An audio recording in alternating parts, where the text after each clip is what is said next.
ข่าวดีมาแจ้งว่าแซนมื้อนี้โดยมีข่าวดีมาแจ้งเพิ่นอยู่มื้อนี้มมาเพิ่มเติมอีกพี่น้องเนาะโดยมีทางผู้ใหญ่เพิ่นฝากเงินมาสมทบเพิ่มอีกพี่น้องโดยพอดีเพิ่นฝากมาเพิ่ม150เนาะบ่ใช่เอาเงินเป็นเงินบาทมาก็พอดีได้อยู่4,0004,720 บาทโดยมาสมทบกันแม่นการรวมตัวนี้เนาะมีกลุ่มนี้พี่น้องเอ้ย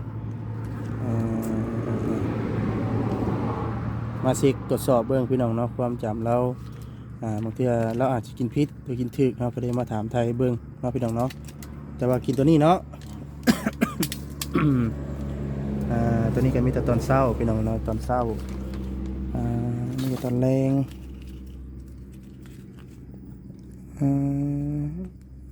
ตอนแรงแสดงว่าเราก็จื้ออยู่ได้พี่น้องเนาะพี่น้องเนาะมื้อนี้ก็มีข่าวดีมาแจ้งมื้อนี้พี่น้องทางว่าแสนมาแจ้งเนาะสมทบเพิ่มเติมอีกพี่น้องเนาะเรื่องเงินซื้อดินพี่น้องเอ้ยเนาะจื้อเพิ่นอยู่บ่เพิ่นมาแจ้งน่ะชื่อเพิ่นอยู่บ่บ่ได้ค่อยจื้อพยายามจื้อเด้อว่าสิงเด้อขอจื้อ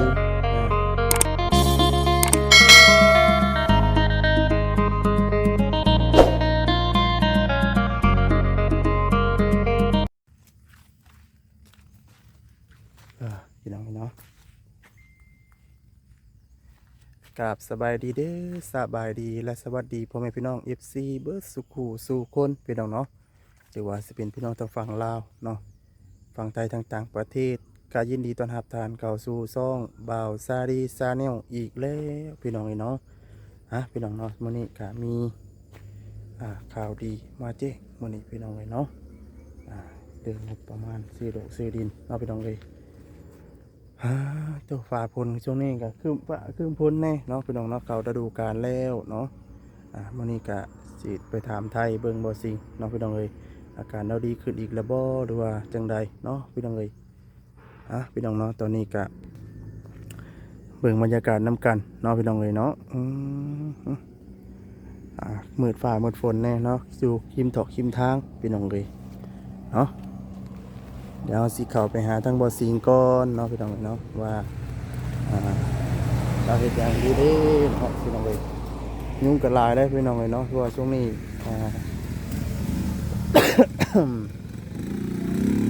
หลายพี่น้องเนาะ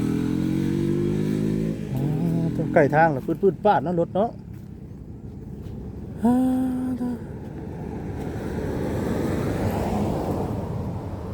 พี่น้องเนาะสบายดีเด้อเนาะว่าแซนก็มาว่าใช่เนาะก็สบายดีเลยเนาะพี่น้องเงียบมาเนาะมาแบบเงียบไปใช้เบิดอันนี้เนาะจังว่าอยู่แต่ให้ดำหน้าบ่ได้พ่อให้ใกล้พวกคือว่าได้ช่วงนี้ก็หน้าเวียกหน้างานพระเจ้าก็ดำให้ดำหน้าแน่ทางเก่าหลายเนาะแน่ที่นี่เนาะที่นี่เป็นยังไงคือมันเนาะเดือดๆมันมืดๆได้คนปักกะรอเนี่ยมันมืดๆตามกระดืออยู่ในคนกี่ได้มันก็กี่ได้เก่าแล้วอันนี้ว่าจันอีกเด้อมุมใดก็ได้เห็นได้มื้อนี้มีข่าวดีมาแจ้งว่าแซนมื้อนี้โอ้ยมีข่าวดีมาแจ้งเพิ่นอยู่มื้อนี้มาเพิ่มเติมอีกเป็นเอาเนาะโดยมีทางผู้ใหญ่เพิ่นฝากเงินมาสมทบเพิ่มอีกเป็นเอาโดยพอดีเพิ่นฝากมาเพิ่ม150เนาะบ่ใช่เอาเงินเป็นเงินบาทมาก็พอดีได้อยู่4,720 บาทโดยมาสมทบกันบัดนี้เนาะก็รวมแล้วก็ไล่อยู่48,720 บาทยังขาดอีกกัน4,280 บาทก็ถือว่าพอโดย53,000ตัวนั้นนะโดยใกล้แล้วพี่น้องโดยเนาะพี่น้องถือว่ากายครึ่งทางแล้วบาทนี้เนาะกายครึ่งแล้วบาทนี้ได้บั้นปลายได้บาทนี้เนาะบั้นปลายได้บาทนี้เนาะรอรุ่นน้ำกันพี่น้องเนาะว่าพอมื้อใดเนาะโดยถ้าว่าพอมื้อใดเฮาก็สิมาแจ้งเพิ่มเติมอีกพี่น้องยังขาดอีก 4,000 ปลายเนาะโดยท่านใดอยากสมทบมาเพิ่มเติมอีกก็ได้พี่น้องเนาะ ผู้ละ10ละ20ผู้ละเด็กผู้ละน้อยก็ได้ โด เนาะ ย โดยตื่มกันหรือว่าใกล้อะไรพี่น้องเอ้ยเนาะ อืมเด้อพี่น้องเนาะเดี๋ยวสิเข้าไปถามไทยเบิ่งบ่สิงเด้อบ่แสนเด้อเนาะว่าเรา ไทยเพิ่นลงอยู่ โดย เนาะ อาการเราดีขึ้นแล้วบ่หรือว่าจังไดพี่น้องเอ้ยเนาะแต่ว่ามีข่าวดีเข้ามามื้อนี้พี่น้องเอ้ยเนาะ มาแจ้งข่าวเพิ่นเพิ่มเติมอีกมื้อ อื นี้ ม วันนี้ก็มาหาเพิ่นอยู่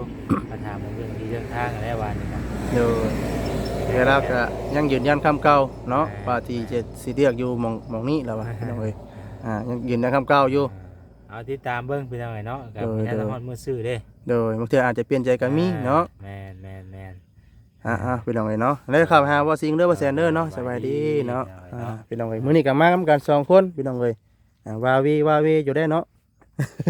เงียบๆกับเงาแน่พี่น้องเอ้ยเด้อเป็นได้บ่สิงเอาสบายดีเด้อว่าสิงเด้อพี่น้องเอ้ยเนาะเป็นจังไดมื้อนี้ โอ้ยนอน สินอนแล้ว แม่น เอ้ามาแล้วสินอนรถไปได้เข้ามาผู้ได้เข้ามาหาในมื้อนี้มีบ่ ขานอนนี่นะ บ่ทันได้มีมีก่อย2คนนี่บ่อืมให้กินข้าวกินน้ำนะบ่ กินไข่ กินไข่กินจักหน่วยละไข่น่ะ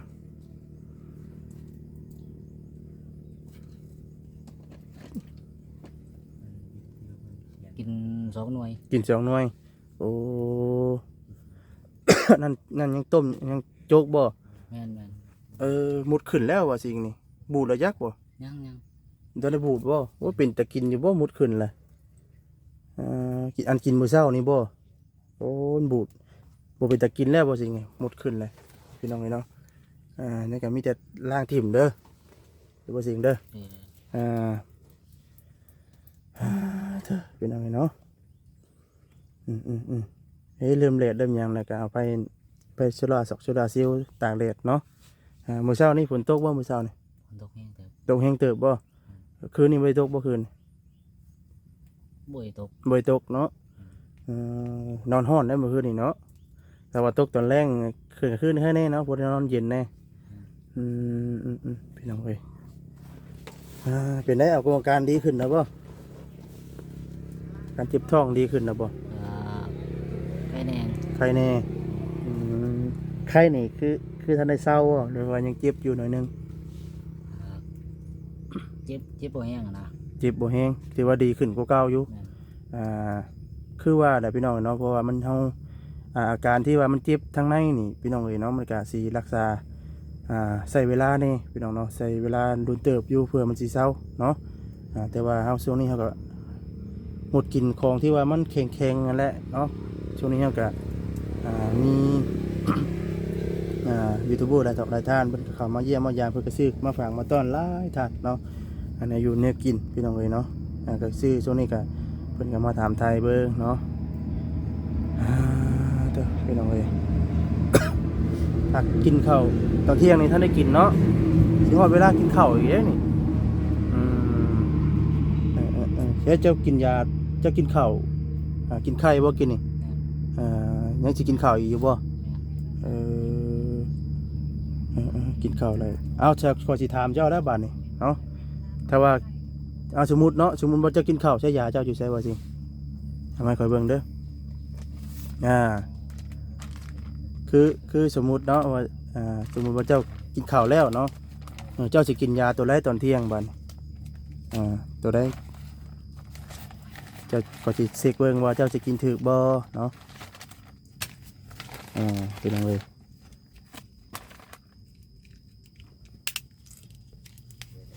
ตัวใดเจ้าจะกินคือข้าวกินตอนเที่ยงนี่เนาะอาหารตัวใดเจ้าจะกิน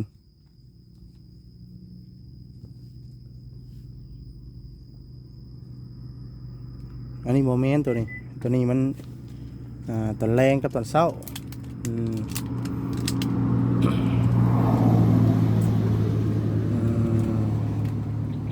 แมนตัวนี้เนาะมีกลุ่มนี้พี่น้องเลยมาเช็คตรวจสอบเบื้องพี่น้องเนาะความจำเรา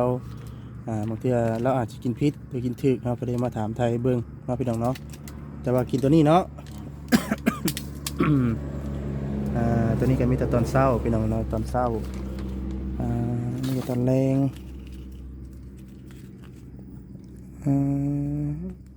นี่ก็ตอนแรงแต่แรงว่าเราก็จื้ออยู่ได้พี่น้องเนาะตอนแรงพี่น้องอันนี้ก็ได้เอาเคเมียนบ่สิงบัดนี่หัดไปเป็นกลุ่มเด้อจื้อตอนแรงนี่ก็จะคอยกินบัดนี่เนาะตัวพี่น้องเนาะตัวนี้ก็ค่ำมืดเลยมืดฟ้ามืดฝนมาเลยเด้อพี่น้องเลยคือมาถามเบิ้งเนาะพี่น้องเนาะโครงการเราดีขึ้นแล้วบ่ได้ว่าจังใดเนาะแต่ก็มาถามเบิ้งว่าทั้งหมดสิ่งเนาะเรากินยาถูกต้องบ่พี่น้องเลยแต่ว่าถามแล้วเราให้เบิ้งเนาะก็ถูกอยู่พี่น้องเลยเนาะ โจกยังเหลือจะกล้องมันนี่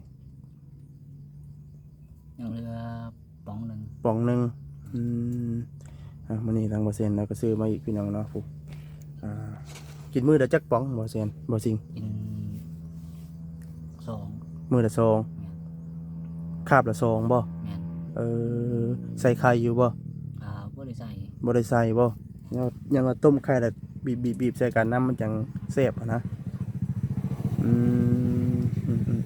พี่น้องเอ้ยเนาะแต่ว่าตัวนี้นะค่อยอยากให้เจ้าล่างทีมบ่เด้อตัวนี้เด้อเพราะว่ามันขึ้นเลยมันมันค่อยนั่นปานใดพี่น้องเอ้ยมีแต่ว่าจังน้อยจะก็ต้มน้ำแล้วก็ลวกใหม่เนาะแล้วก็กำลังจะใส่ไข่น้ำจังแซ่บไปได้อาบน้ำอาบในแล้วบ่ ตอนแรกพอละ ตอนแรงบ่ แม่น พี่น้องเอ้ยไปได้คือกลุ่มตาเขียวฮะ บ่ถึกเล็ก ฮะ คือเล็ก นอนถือเล็ก แม่น โอ้ยบาทนี่พี่น้องเอ้ยเนาะนอนอยู่นี่บ่ แม่น เล็กตัวนี้บ่ต่ำนะ แม่น เป็นได้มันล่มบ่หรือว่าจังได เป็นน้ำหมอน โอ้เป็ดพริกกระโตมาต่ำเลย กระพริกไว้เลย อะแล้ว เพ เนาะ ราะว่าขาจังเบิดหนา นอนจะไปตุ่มผ้าบ่อยากคืนนี่ มันฮ้อนเด้ มันฮ้อนยันว่าอย่ามาลมเจาะลมจับอย่ามาขาเจาะกาจังเนาะพี่น้องเอ้ยเนาะแต่ว่ามื้อนี้ก็ยังทันได้มีไผกลับมาเนาะ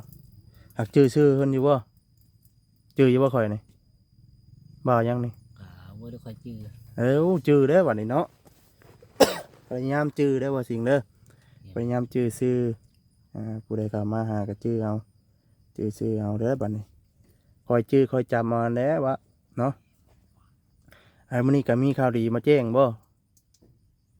นี่ก็มีคนมาข่าวดีมาแจ้งบ่มื้อนี้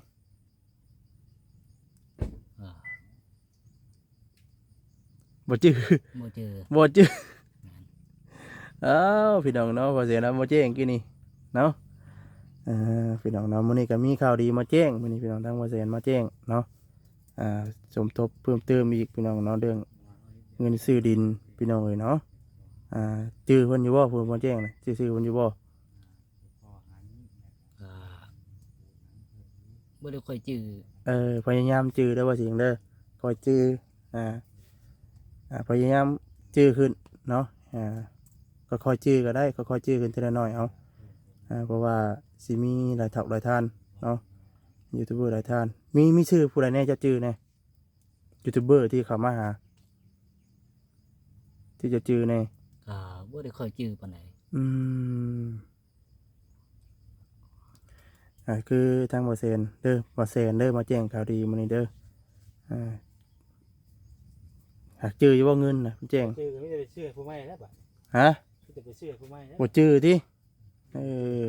หากเงินนี่จื้อว่าเพิ่นแจ้งเท่าใด ก็บ่ได้ค่อยจื้อกัน บ่จื้อ บ่จื้ออีกอ้าวบาทนี่พี่น้องเอ้ยเงินเพิ่นมาแจ้งกินนี่ก็ลืมเลยเนาะพี่น้องเอ้ย มีแต่พยายามจื้อเอาเนาะจื้อซื้อเพิ่นผู้ใหญ่เพิ่นซอยนํเนาะเพิ่นจะได้ดีจกดีใจแน่พี่น้องเนาะจื้อซื้อผู้ใหญ่เพิ่นจดซอยแน่เนาะ เพื่อทางผู้รักผู้ใหญ่เพิ่นก็ดีใจพี่น้องเนาะทางบ่สิงพยายามเด้อบ่สิงเด้อ เด้อ อืมพยายามจื้อได้วะเนาะไปได้ฝนตกบ่ได้หัวว่ามื้อเช้านี่ บ่ได้ค่อยฮู้ปานใด อืมบ่ได้หัวบัดนี้เนาะเพราะว่านี่นาแล้วบัดนี้ฮ่าเด้อพี่น้องเนาะเพราะว่ามันก็เข่งกว่าเก่าพี่น้องเนาะมันก็มีโฮงๆแน่เนาะอยู่เจนะพี่น้องเนาะโฮงอยู่หน่อยหนึงเนาะ สามได้ที่อยู่ใหม่เนาะพี่น้องเอ้ยให้มันดีกว่าเก่าเนาะแต่ว่าเรื่องมื้อใดเฮาก็ทันฮู้พุ่นแหละถ้าว่างบประมาณพอพุ่นแหละเนาะเออ จังหน่อยก็กินข้าวแล้วกินยาเด้อ เด้อ เพราะว่าสิฮอดเวลาได้บ่สิงเอ้ยนี่12 โมงเลยได้นี่อีกนี่ก็11 โมงปลายแล้ว 11 โมง54แล้วสิฮอด12 โมงแล้วกินข้าวแล้วกินยากินยาแล้วก็นอนพักผ่อนเนาะ เด้อ อืมนอนกับค่ำคืนกับบ่ย่านบ่ บ่ได้คิดย่านปานใด อืมนอนคืนจุดยากันยุ่งอยู่บ่ ซุ้มไผ่เลย จูไผเอาบ่หักถ้าจูไผนี่กับจุดยากันยุ่งมันตัวใดดีกว่ากัน แต่ว่าซุ้มไผ่นี่คอน ควันผูกเจ้าของอืมพี่น้องเอ้ยแต่ว่าเรื่องที่ดอกที่ดินนี่เนาะก็ยังยืนยันคำเก่าบ่ยังสิเอาหมองนี้คือเก่าบ่ แม่น บ่เปลี่ยนใจจักเปอร์เซ็นต์ ก็บอกว่าอะไรเลย บ่ได้ แต่ว่ายืนยันคำเก่าเนาะที่จะเอาที่เราคงราคาตัวเจ้าอ่า 53,000นี่พี่น้องเนาะแต่ว่าตัวนั้นนะว่ามันไก่แน่พี่น้องเนาะมีแต่ตามใจเจ้าเนาะตามใจเจ้าเลือกนั่นแหละว่าสิ่งเลย แต่พี่น้องเลยวันนี้ก็มีทางวาเซนมันก็มาแจ้งงบประมาณเนาะสมทบก็มี4,000น้องเนาะถามทางวาเซนแล้วเมื่อกี้เนาะ4,720 บาทเด้อรวมๆแล้วก็ตอนนี้ก็มีอยู่48,720 บาทพี่น้องเลยเนาะตอนนี้ก็ยังเรือโบราณเนาะพี่น้องเรือวันนี้ก็เรือบพอกับ4,280 บาทก็ถือว่าครบพี่น้องเนาะดีใจบ่ ก็ดีใจอยู่ ดีใจชำใดดีใจแห้งหรือดีใจชำใด ไอ้ว่าจริงนะหัวกันพี่น้องเลยเนาะถือว่าดีใจเนาะมีอย่างก็โอ้ร่มกันธรรมดาเด้อบ่ต้องอายเด้อว่าจริงเด้อ เด้อ กับมี FC หลายท่านพี่น้องนะเพิ่นก็คอมเมนต์ว่าอ้าวพี่น้องเอ้ยเนาะส่วนหลายก็มีแต่ว่าสตีฟเว้ามีแต่ยูทูบเบอร์เว้าพี่น้องเนาะว่าสิ่งเราคือบ่ได้ตอบบ่ได้หยังว่าซั่นเนาะพี่น้องเราคือเฮาจังก็เฮาก็ฮู้การประวัติการเป็นมาของว่าสิ่งพี่น้องเนาะคือว่าทางเรานี่ก็อยู่เรียมาหลายปีเนาะความจื้อความจำแล้วก็ทางเฮาก็คอยบอกคอยสอนเอาเนาะทีเล็กทีละน้อยเนาะให้เราจื้อมีแต่พยายามเด้อพยายามจื้อนี่ก็คือผู้เราอยู่นอกนี่ผู้มาแจ้งข่าวดีเนี่ยก็คือว่าแซนเด้อคือคอยนี่ก็บอกซาดีจื้ออยู่บ่ ชื่ออยู่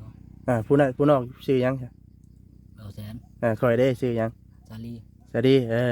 จื้อพยายามจื้อเด้อ เด้อ คอยจื้อเอาทีเล็กทีละน้อยเอาบ่ต้องคอยจื้อหลายก็ได้คอยจื้อทีละน้อยขึ้นเอาเด้อ เด้อ แต่ว่ายันว่าจื้อบัดเดียวยันว่าปวดหัวเนาะขอจื้อทีละน้อยคือสะสมกันเรื่อยๆน้อยเนาะไม่นี่ก็เจ้าก็เก็บไว้ดีๆเด้อว่าสิ่งเด้อ เด้อ แต่ว่านั่นก็คอยแซมเอาทีละน้อยเนาะมองที่ว่ามันอยู่แน่นี่มองนี่ก็เจ้าก็คอยเฮ็ดไปน้ำเด้อน้องเอ้ยเนาะเอาสั้นๆมีแต่คอยสิกลับก่อนบาดนี้เนาะมาถามไทยเบิ่งเรียกพี่น้องเนาะอาการทั้งบ่สิ่งเนาะก็ดีขึ้นพี่น้องเอ้ยเนาะดีขึ้นหลายแล้วเนาะ กับสิมีเจ็บอยู่นิดๆหน่อยๆเนาะเพราะว่าการที่เฮาเจ็บทางในนี่มันต้องใช้เวลาเนาะพี่น้องเนาะเอาบ่คือเฮาขนาดแผลทางนอกนี่ก็ยังรักษาปิ่นปัวเพิ่งเติบได้กว่าสิเซาเนาะเช่นว่าเฮาสิเป็นน้ำทางน้ำใสพี่น้องก็มันก็ใช้เวลานี่เนาะพี่น้องเนาะ พี่น้องเนาะสำหรับคลิปนี้ก็สิได้ขอจบคลิปไปก่อนเนาะพี่น้องเอ้ยปล่อยให้ทั้งหมดสิ่งเรากินข้าวกินน้ำแล้วกินยาบัดนี้เนาะทางเราก็จื้อได้อยู่ว่ายาเรากินตอนใดพี่น้องเอ้ยเนาะเด้อหาสั้นๆเด้อว่าสิ่งเด้อข่อยก็สิได้กลับก่อนบัดนี้เนาะ โอเค สบายดีเนาะสบายดีเนาะพี่น้องเนาะสำหรับคลิปนี้ก็จะได้ขอจบคลิปไปก่อนเนาะพี่น้องเนาะผิดพลาดประการใดเนาะพี่น้องเอ้ยต้องกราบขอโทษขออภัยพ่อแม่พี่น้อง FC เบิร์ดสุขูสู่คนเนาะคำบอกคำจาใดเนาะบอกประมวลนนหูพี่น้องเนาะต้องกราบขอโทษขออภัยพ่อแม่พี่น้อง FC เบิร์ดทุกท่านเนาะสำหรับคลิปนี้ลำลาไปก่อนแล้วเนาะคนอื่นก็ขอบคุณเนาะทางเมวาสนาเนาะอยู่ทางแคนาดาเนาะพี่น้องเนาะที่ฝากเงินมาจำนวนหนึ่งเนาะ$150พี่น้องเนาะมาสมทบเนาะพี่น้องเนาะเรื่องซื้อดอกซื้อดินเนาะพี่น้องเลยเนาะตัวพี่น้องก็ถือว่าดีอกดีใจน้ำทั้งว่าสิ่งเนาะพี่น้องเนาะ